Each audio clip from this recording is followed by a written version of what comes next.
75 games, 50 wins, 25 lost, sa 3 kumperensya, at 2 championship. Napakahirap na panahon, ang dinaanan ng TNT tropang 5G, ay nagpakita ng hindi kapani-paniwalang puso, at nag-uwi ng 2 pangunahing titulo ngayong season. Ang 2 championship, at isang runner-up ay isang ligaw na tagumpay na. Ang TNT ay naglaro ng pinakamaraming bilang ng mga laro, sa isang season na may 75 na laro at ang season na ito, ay isa rin sa pinakamatagal.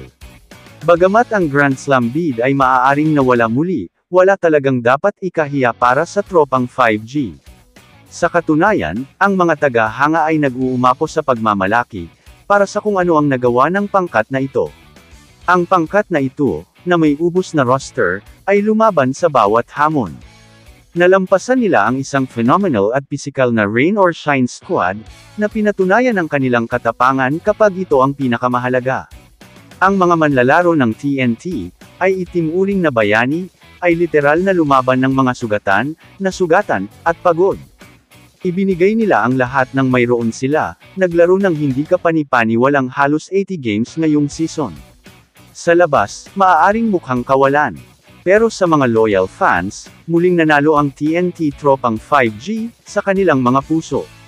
Nagpakita ng hindi kapani-paniwalang katatagan, hindi may kakailan na katapangan, at espiritu ng pakikipaglaban, na naglalaman ng kahulugan ng pagiging isang kampyon.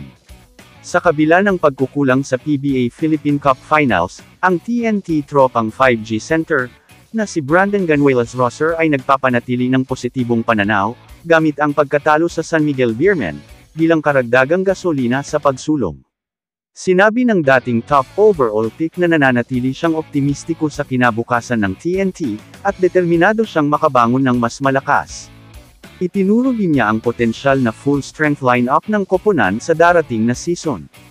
Inamin ni Ganuelas-Rosser na habang binigay ng TNT ang lahat, ang karanasan sa kampyonato ng Beermen sa huli, ay napatunayang mapagpasyahan.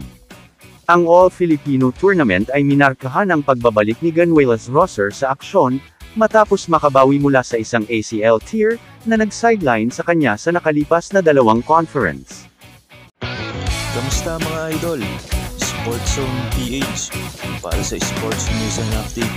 Kung bago ka pa lamang dito sa channel ko, pindutin mo na ang subscribe button at notification bell, para lagi kang update sa mga sports news.